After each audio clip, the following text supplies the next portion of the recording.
Selamat Saboy ke daerah Tutong. Baik, terima kasih rakan setugas kita, Mahirah dan juga Nur Intan. Bismillahirrahmanirrahim. Assalamualaikum warahmatullahi wabarakatuh. Selamat pagi dan salam sejahtera auda kita bersua pada pagi ini, dan terima kasih kepada auda yang terus setia menyaksikan Rampai Pagi lintas langsung dari daerah Tutong untuk edisinya pada pagi ini, hari Khamis 13 Februari 2025.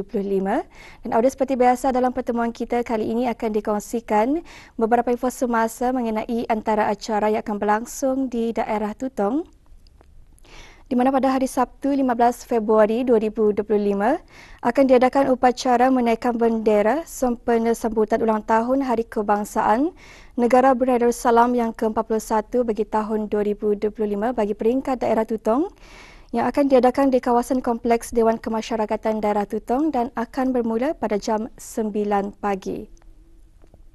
Manakala untuk makluman yang seterusnya, akan diadakan juga Pesta Sate Mukim Telisai pada 27 sehingga 28 Februari 2025 yang akan bermula pada jam 3 petang hingga 9 malam bertempat di Gerai Mukim Telisai, dan penyertaan bagi mengikuti pesta sate ini masih lagi dibukakan kepada pengusaha sate dan akan tutup pada 15 Februari 2025 ya. Dan untuk keterangan lanjut mengenai dengan pesta sate ini, anda bolehlah menghubungi ke talian 8925-940 ataupun 878-4999.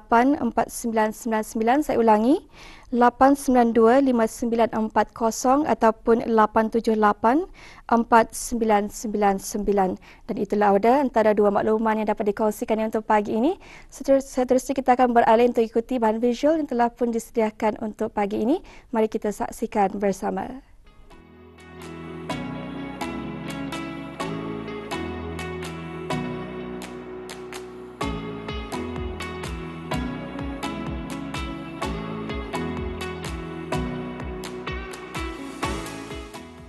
Sudah disampaikan keadaan cuaca bagi negara Brunei Darussalam untuk keluaran hari ini, dan kita akan kembali lagi nanti berkongsi beberapa maklumat semasa lainnya, dan terima kasih kepada auda yang terus setia mengikuti siaran National FM Radio Brunei. Inilah auda fungsi radio yang berperanan untuk menyampaikan maklumat-maklumat yang sahih mengenai dengan keadaan cuaca dan kegiatan semasa di setiap negara. Bertepatan juga auda dengan yang disambut setiap 13 Februari setiap tahun akan disambut Hari Radio Sedunia, dan tahun ini membawa tema Radio dan Perubahan Iklim.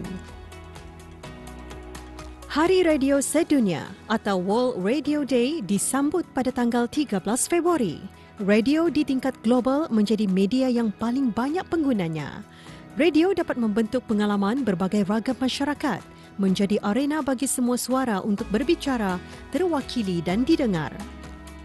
Fungsi radio sebagai media komunikasi radio dapat menyampaikan pesan kepada masyarakat secara cepat dan murah. Radio dapat menjadi sarana ekspresi dan imajinasi. Radio juga dapat menjadi perekat sosial. Radio sebagai media informasi dapat menyampaikan berita seperti berita peristiwa, berita ekonomi, berita lintas langsung, berita cuaca dan berita hiburan. Selain itu, melalui siaran radio, pendengar dapat memperolehi tips, ilmu pengetahuan secara percuma dan talk show. Alhamdulillah, apabila kita ni melihat pada masa kini dengan kemajuan dan kecanggihan AI, kita ni seakan-akan terlupa akan keperluan untuk kita ni mengikuti perkembangan yang disiarkan dalam radio. Jadi kita ni masih memerlukan radio ini untuk kita ni mengetahui contohnya apa jua berita terkini seperti cuaca, keadaan semasa, jalan raya. Jadi alhamdulillah, pada hemat saya masih kita ni memerlukan perkhidmatan radio ni, kerana apa jua perkembangan terkini yang kita ni mudah dengar selalunya apabila dalam kereta ke apa, kita ni masih menggunakan perkhidmatan radionya, sedangkan pengumuman ini adalah maklumat yang penting bagi pengguna, semua pengguna. Itu yang pentinglah. Komen saya memang sangat-sangat mengagumkan seperti mana semua penduduk-penduduk ataupun rakyat di negara Brunei ini mendapat info-info yang terbaguslah, yang terbaik, dan selainnya mendapat cara-cara pengenalan sesebuah negeri atau berdaerah. Hari Radio Sedunia 2025 bertemakan radio dan perubahan iklim.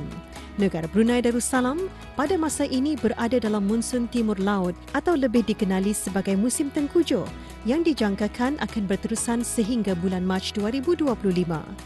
Melalui sumber rasmi kerajaan seperti dari Jabatan Kaji Cuaca, suhu, turunan hujan, kelajuan angin, jerebu dan yang berkaitan memang dihebahkan setiap hari dalam pengisian siaran di corong-corong Radio Brunei. Berita-berita ini juga diperolehi dari siaran radio. Secara tidak langsung, para pendengar dapat menjangkakan keadaan setempat dan mengambil langkah berjaga-jaga, bersiap sedia dengan perkara-perkara yang bakal dihadapi seperti banjir. Secara tidak langsung juga, berita-berita kejadian yang disampaikan melalui siaran radio khususnya dapat memberikan maklumat kepada masyarakat luar yang boleh saja bertindak menghulurkan bantuan kepada mangsa-mangsa banjir. Begitu juga perkara-perkara lainnya seperti kebakaran, tanah susur, jerebu dan lain-lain. Tema radio dan perubahan iklim mendukung stesen radio dalam liputan jurnalistik tentang masalah iklim. Radio merupakan media yang mudah untuk menjangkau masyarakat yang jauh dari bandar. Radio juga memainkan peranan penting dalam komunikasi darurat dan bantuan bencana. Secanggih manapun teknologi zaman kini, namun siaran radio masih relevan dan sentiasa digunakan baik di pejabat, di rumah, dalam kenderaan dan di mana sahaja kerana boleh diakses melalui aplikasi-aplikasi tertentu.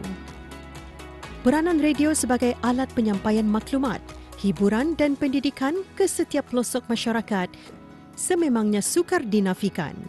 Hari Radio Sedunia menghargai peranan radio sebagai medium penyampai maklumat selain menjadi platform hiburan dan industri muzik di seluruh dunia.